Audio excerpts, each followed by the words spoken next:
नमस्ते योगीज, कैसे हैं आप सब। आज की इस वीडियो में हम बात करने वाले हैं हाई बीपी के बारे में।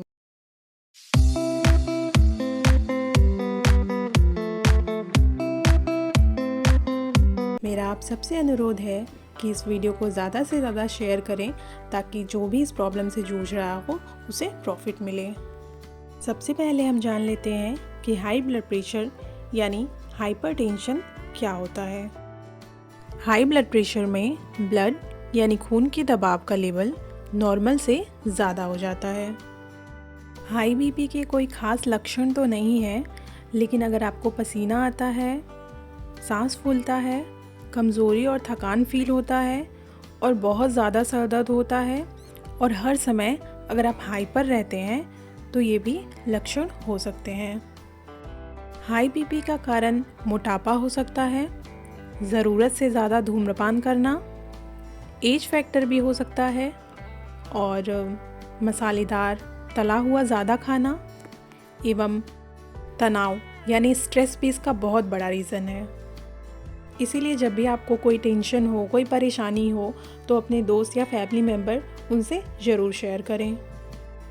हाई ब्लड प्रेशर अगर लंबे समय तक है तो ये आपकी किडनी को नुकसान पहुंचा सकता है, आपकी याददाश्त कम हो सकती है, आपकी दृष्टि यानी आई साइट पे भी इफ़ेक्ट पड़ता है और हार्ट अटैक जैसी भी समस्या आ सकती है। अब हम बात कर लेते हैं कि हाई बीपी में हमें किन किन चीज़ों को अवॉइड करना है। सबसे पहले हाई बीपी वालों को नमक की मात्रा कम कर देनी चाहिए। सैलेड, फ्रूट और जूस इस टाइप की चीज़ों में अगर जो भी आप एक्स्ट्रा नमक लेते हैं उसे तुरंत बंद कर दें। और दूसरा है शुगर, क्योंकि ब्लड शुगर के स्तर को बढ़ाने का भी काम करता है।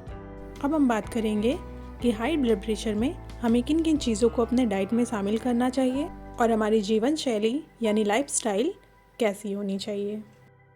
हमारा जो सोने और जगने का टाइम है उसका एक फिक्स रूटीन होना चाहिए और हमें अपने डाइट में पोटेशियम, मैग्नीशियम और फाइबर की मात्रा को बढ़ाना चाहिए। हमें अपनी डाइट में सेब, पालक, खीरा, ब्राउन राइस, आंवला, आटे का चोकर एवं खाली पेट लौकी का जूस भी ले सकते हैं और आप खाली पेट लहसुन की 1-2 कलियां पानी के साथ निगल सकते हैं। सौंफ का शरबत और नारियल जूस भी पी सकते हैं और साथ ही मेरे इस वीडियो में बताए गए योगासन को ज़रूर फॉलो करें। योगासन शुरू करने से पहले आप हल्का फुल्का वार्म अप ज़रूर करें।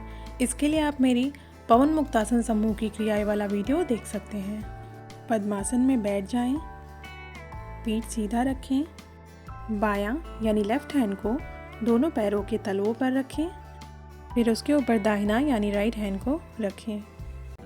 सॉरी, मैंने पहले राइट हैंड को रखा है। इस बात का बिल्कुल ध्यान रखें कि आपके पंजे आपके नाभि से टच हो रहे हों। अब नॉर्मल ब्रीदिंग यानी नॉर्मल सांस लें और छोड़ें। अगर आप पद्मासन में बैठना नहीं जानते हैं तो आप मेरी वीडियोस में पद्मासन कैसे करें ये वीडियो ज़रूर देखें। सुखासन में बैठ जाएं। अब लेफ्ट यानी बाएं पैर के तलवे को राइट पैर के थाई से सटाकर रखें ताकि एड़ी आपके बीच के भाग को छूने लगे। अब राइट पैर की एड़ी को लेफ्ट पैर के बीच में दबाव डालते हुए रखें। शरीर एकदम सीधा रखें, हाथों को घुटनों पर ध्यान की मुद्रा में रखें। दृष्टि बाहों के बीच में एवं स्ट्रेस फ्री यानी तनाव रहित होकर बैठें। सामने की तरफ पैर फैलाकर ज़मीन पर बैठ जाएं। अब सांस छोड़ते हुए सामने की तरफ झुकें। दोनों हाथों की उंगलियों से दोनों पैर के अंगूठे को छूने की कोशिश करें। पैरों को स्ट्रेट रखें और धीरे धीरे सर को घुटनों से टच कराएं। सांस लेते हुए वापस आ जाएं। 3 से 5 बार अपने हिसाब से धीरे धीरे ज़रूर करें। पीठ के बल सीधा लेट जाएं, सांस छोड़ें और दोनों हाथों की हेल्प लेकर राइट पैर को घुटने से मोड़ते हुए सर की तरफ ले आएं। अब घुटने से नाक को टच कराने के लिए सर को ऊपर उठाएं। पेट को दबाने की कोशिश करें। अब सांस लेते हुए वापस आ जाएं। अब सेम लेफ्ट लेग के साथ भी यही करें। सांस छोड़ते हुए पैर को घुटने से मोड़ते हुए सर के पास ले आएं। अब सर को उठाते हुए नाक को टच कराएं। कुछ देर रुकें। अब सांस लेते हुए वापस आ जाएं। अब दोनों पैर के साथ करेंगे। दोनों पैर को घुटने से मोड़ते हुए चेस्ट के पास रखें। अब घुटने से नाक को टच करते समय सांस छोड़ें। कुछ देर रुकें, फिर सांस लेते हुए वापस आ जाएं। 5 से 10 बार इसे ज़रूर करें। अगर आप सर को नहीं उठा पा रहे हैं तो बस पैरों को उठाकर ही करें। लेफ्ट यानी बाएं हाथ से ज्ञान मुद्रा बनाएं। दाहिने यानी राइट हैंड से विष्णु मुद्रा बनाएं। अब दाहिनी हाथ के अंगूठे को दाहिनी साइड के नाक पे रखें और पहली और दूसरी उंगली को माथे पर रखें और तीसरी उंगली से बाएं नाक को बंद करें। सबसे पहले हमें दाएं अंगूठे से दाएं नाक को बंद रखना है। अब बाईं तरफ से सांस को अंदर भरेंगे, फिर अनामिका उंगली से बंद कर देंगे और दाईं तरफ से अंगूठा हटाकर सांस को बाहर निकालेंगे। अब दाएं साइड से ही सांस को अंदर भरेंगे, अंगूठे को रखकर उसे बंद कर लेंगे और अनामिका उंगली को हटाकर सांस को बाहर निकालेंगे। इस तरह हमारा एक राउंड पूरा होता है और इस तरह कम से कम 5 और राउंड ज़रूर करें। इसे कुंभक के साथ भी किया जाता है, लेकिन हाई ब्लड प्रेशर वाले कुंभक के साथ बिल्कुल भी ना करें। पद्मासन या सुखासन में बैठ जाएं, पीठ सीधा रखें।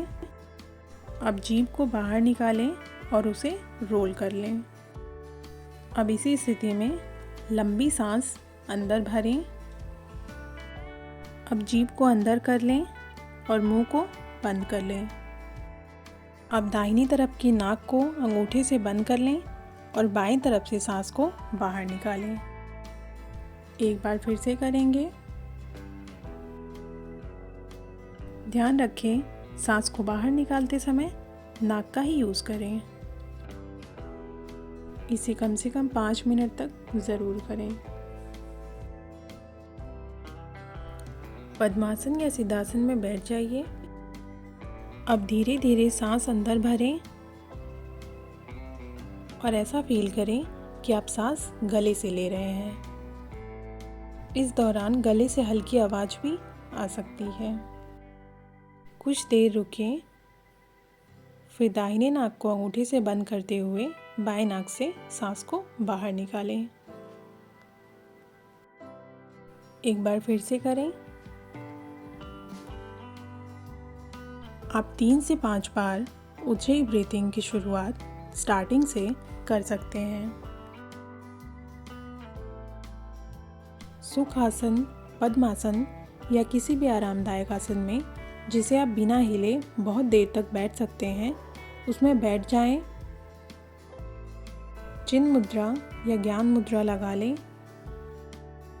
अब आँखों को बंद करके शांत भाव से ईश्वर का ध्यान करें। जैसा कि हमें बचपन से सिखाया जाता है कि पूजा करनी चाहिए और भगवान पे भरोसा करना चाहिए। मेडिटेशन में कंसंट्रेशन के लिए ईश्वर का ध्यान करना सबसे बेस्ट होता है। अब दोनों हाथों को रब करते हुए आँखों पर रखें, आँखों को खोल लें। ये सभी आसन और प्राणायाम करने के बाद योग निद्रा की प्रैक्टिस भी ज़रूर करें। इसके लिए आप मेरी योग निद्रा की वीडियो देख सकते हैं। हरिओम तत्सत। इस वीडियो में बताए गए आसन और डाइट को ज़रूर फॉलो करें और किसी भी तरह की समस्या के लिए कमेंट में ज़रूर बताएं। Thank you.